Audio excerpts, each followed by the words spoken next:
오늘 우리에게 주신 하나님의 말씀은 구약성경 사사기 19장에서 20장에서 21장까지의 말씀입니다. 사사기 20장에서 21장까지의 말씀을 함께 보도록 하겠습니다.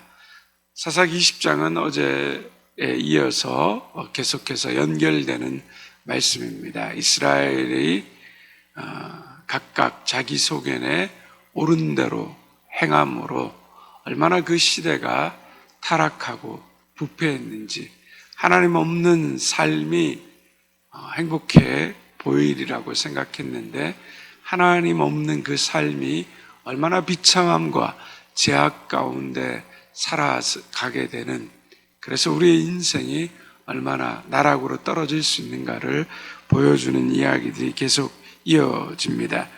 19장에서 레위인이 등장하는데 첩을 두었습니다. 그 첩이 도망가자 그 첩을 찾으러 가는 과정에서 베냐민 지파에 속한 기브아 땅에 들렸는데 거기에서 그 첩이 불량배들에게 성폭행을 당하고 죽게 됩니다.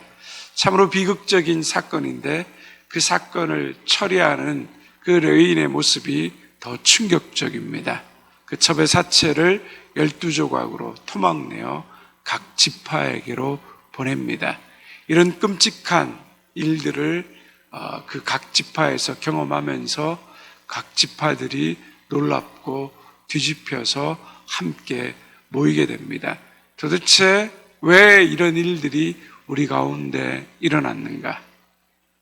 첩의 시체를 끔찍하게 12조각 토막낸 레위인 사람에게 그 시선이 가는 것이 아니라 그 사건의 경위를 듣고 베냐민 지파의 불량배들이 이런 일을 행했다는 이야기를 듣고 그들은 공분하게 됩니다. 집단의 지성이 마비되고 하나의 사건과 현상에 집착하게 되면서 베냐민 지파에게 그 불량배를 내어놓으라고 요구합니다. 그런데 베냐민 지파에서 자기 동족이라는 이유로 우리가 남이가 이런 생각을 가지고 그 불량배들을 내어놓지 않고 보호하게 됩니다. 결국에는 각 베냐민 지파와 11지파 사이에 전쟁이 발발하게 됩니다. 숫자적으로 지파연합군의 숫자가 훨씬 더 우세했습니다. 그러나 두 번의 전쟁을 치르면서 베냐민 지파가 그 지파의 연합군을 이기게 됩니다. 패배에 대해서 너무 참담하고 힘든 심정을 가지고 하나님 앞에 통곡하고 금식합니다. 그리고 하나님께 묻습니다. 왜 이런 패배가 일어났는지. 그렇게 해도 되지 않자 여호와의 법궤까지 전쟁으로 가지고 옵니다. 마침내 세 번째 전쟁에서 그들이 베냐민 지파를 무찌르고 승리하게 됩니다. 이 모든 과정을 보면 자신들의 생각이 옳은 것 같지만 문제는 무엇입니까? 하나님을 왕으로 섬기지 않고 자기 소견에 옳은 대로 행했다라고 하는 것입니다. 하나님은 자기 소견에 옳은 대로 행하는 이스라엘 민족 전체의 죄악을 심판하심이 서로 다투어 싸우고 전쟁하는 것으로 그들을 심판하셨습니다. 28절까지 말씀해 보면 자기 소견에 옳은 대로 살면서 전쟁하는 이스라엘을 두 번에 걸쳐 치십니다. 그리고 29절에 보면 베냐민 지파를 또한 치셨습니다. 누구의 승리도 아닌 하나님의 심판이 이루어지는 것입니다. 자기 소견에 옳은 대로 살았던 이스라엘 지파들은 죽으면서도 회개하지 않았고 죽이면서도 회개하지 않았고 하나님의 인도를 구하면서도 그들은 전혀 자신의 삶에 회개함이 없었습니다. 공동체에 문제가 생기면 서로 옳고 그름을 따지는 것도 필요한 일이지만 그러나 더 중요한 것은 무엇입니까? 우리가 하나님 앞에서 왜 이런 일들이 우리 공동체 가운데 일어나게 되었는가를 돌아보고 회개하고 죄인임을 고백하는 것이 중요합니다. 주장하는 것이 아니라 용서를 구해야 합니다. 본질은 너무 악한 이스라엘 전체와 베냐민 지파를 징계하시는 하나님 앞에 서야 하는 것이지, 이기기 위해서 기도하고 승리하기 위해서 하나님의 인도를 구하는 것이 아니라는 겁니다. 얼마나 많은 교회와 목회자 성도들이 하나님의 인도하심을 받았다라고 하면서 서로 싸우고 다투는지 모릅니다. 하나님의 인도함보다 더 중요한 것은 하나님 앞에서 우리가 어떤 모습으로 서 있는지, 내가 하나님이 주인된 인생을 살아가고 있는지, 하나님의 인도보다 회개함이 더 필요한 것입니다.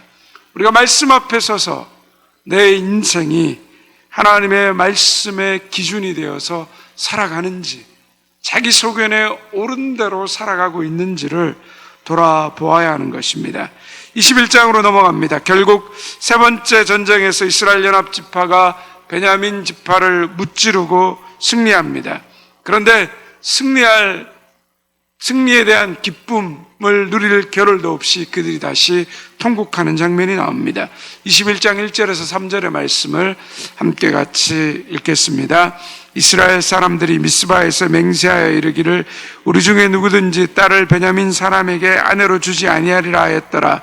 백성이 베델에 이르러 거기서 저녁까지 하나님 앞에 앉아서 큰 소리로 울며 이르되 이스라엘의 하나님 여호와여, 어찌하여 이스라엘에 이런 일이 생겨서 오늘 이스라엘 중에 한 지파가 없어지게 하시나이까 하더니, 베냐민 지파와의 전쟁에서 두 번의 패배로 끔찍한 아픔을 경험했던 이스라엘 연합 지파들이 세 번째 전쟁에서 그들이 베냐민 지파를 무찌르고 승리하게 됩니다. 그런데 너무 과도한 보복으로 인해서 베냐민 지파의 모든 여자들과 가축들까지 죽이게 되고 겨우 600명의 남자들만이 살아서 광야의 동굴로 도망가게 됩니다. 한 지파가 사라질 위기에 처했습니다. 하나님이 세우신 12지파인데 한 지파가 사라지게 되었다라는 그 사실 앞에서 그들은 한탄하고 통곡합니다. 우리에게 주어진 삶의 자리를 내 소견에 옳은 대로 행하게 되면 패배해도 통곡하게 되고 승리해도 통곡하게 되는 뼈아픈 일들을 경험하게 됩니다. 그런데 그러면 이제 이 일 앞에서 어떻게 이 문제를 풀어야 할까요? 이스라엘 연합 지파들이 이렇게 말합니다. 처음 자신들이 베냐민 지파와 전쟁을 위해서 미스바에 모였을 때 자기의 딸들을 베냐민 지파에 주지 않겠다라고 맹세했고, 그리고 이 전쟁에 참여하지 않는 지파, 이 전쟁을 위해서 모였는데 그 지파 연합에 가담하지 않은 사람들을 죽이겠다라고 맹세했습니다. 그래서 그때 누가 나오지 않았는지 쫙 찾아보니까 야베스 길앗 사람들이 참여하지 않았다는 겁니다. 그래서 이스라엘이 선택한 베냐민 회복을 위한 첫 번째 프로그램이 4절에서 12절에 나옵니다. 베냐민 지파를 회복하기 위해서 야베스 길앗의 백성들을 다 죽여서 살육해서 그리고 거기에 있는 여자들을 빼앗아 주는 것입니다. 한 지파를 회복시키기 위해서 다른 부족을 완전히 살육해 버립니다. 그리고 거기에서 남자를 알지 못하는 400명의 처녀를 구해서 그 베냐민 지파 남자들에게 줍니다. 그런데 베냐민 남자 지파가 600명이었습니다. 몇 명이 모자랍니까? 200명이 모자라게 됩니다. 그래서 두 번째 프로그램을 진행합니다. 16절에서 24절에 나옵니다. 실로라는 그 지역에서 매년 여호와의 명절이 있는데 거기에서 여성들이 나와서 하나님 앞에 기쁜 춤을 추는 그 축제가 있는데, 그 축제가 열릴 때 숨어 있다가 거기에서 나오는 여인들을 납치해서 베냐민 지파에게 주자라는 겁니다. 이제는 인신매매도 아니고 온갖 불의와 악을 저지르고 있는 장면들이 나옵니다. 400명의 여성과 결합한 베냐민의 가정은 어떤 가정입니까?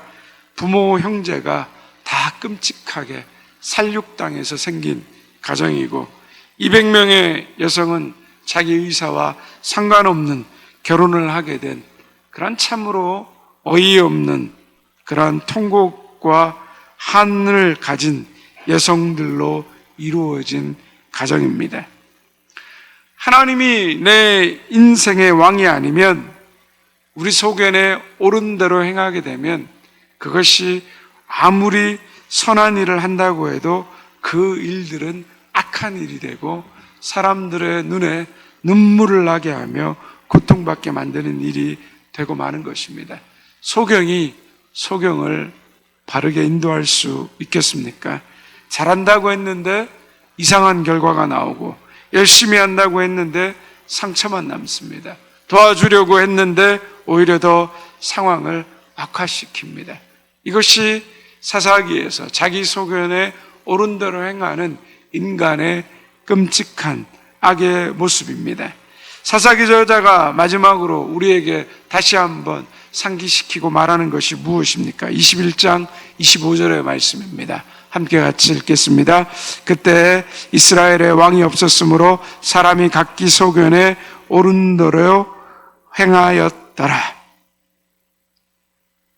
하나님을 왕으로 두지 않고 자기 인간이 인생의 주인된 삶의 모습, 그것이 어떤 것인가 우리에게 다시 한번 확인시켜 주고 있습니다.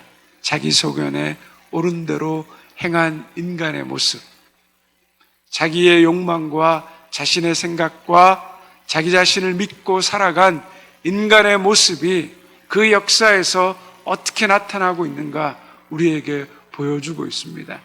사사기를 시작하면서 말씀드렸던 것처럼 사사기는 인간의 실패의 역사를 우리에게 보여주고 있습니다. 하나님이 보내신 그 구원자로 등장한 사사들 역시 그들은 온전한 인간의 구원자가 될 수 없다는 것을 보여주는 것입니다. 그러므로 우리의 시선이 어디로 향하게 합니까? 참된 왕이 누구인가? 우리의 인생에 참된 진리와 은혜로 우리의 삶을 인도하고 우리 인생 가운데 참된 구원과 소망으로 인도하는 그 왕이 누구인가? 우리의 시선을 하나님께로, 예수 그리스도께로 인도하는 것이 바로 사사기입니다. 그러므로 사사기의 핵심은 복음을 잃어버린 인간에게 다시 복음을 회복할 것을 말하고 있습니다. 우리의 참된 구원자 되신 왕이신 예수 그리스도, 그 하나님을 우리 인생의 주인으로 삼아 우리의 삶이 참된 복된 인생의 길을 걸으라고 우리에게 다시 요청하고 있는 것입니다. 치열한 인생의 영적 전쟁에서 내가 재판하고 판단하고 내가 옳다고 여기는 것을 하면서 살지 않고 하나님의 왕된 삶, 하나님을 인생의 주인으로 삼고 살아가는 그렇게 복된 인생의 길을 걸어가시는 저와 여러분 되기를 주님의 이름으로 축원드립니다. 이제 사사기 20장에서 21장의 말씀을 경청하겠습니다. 주의 말씀은 내 발의 등이요 내 길의 빛이십니다. 아멘.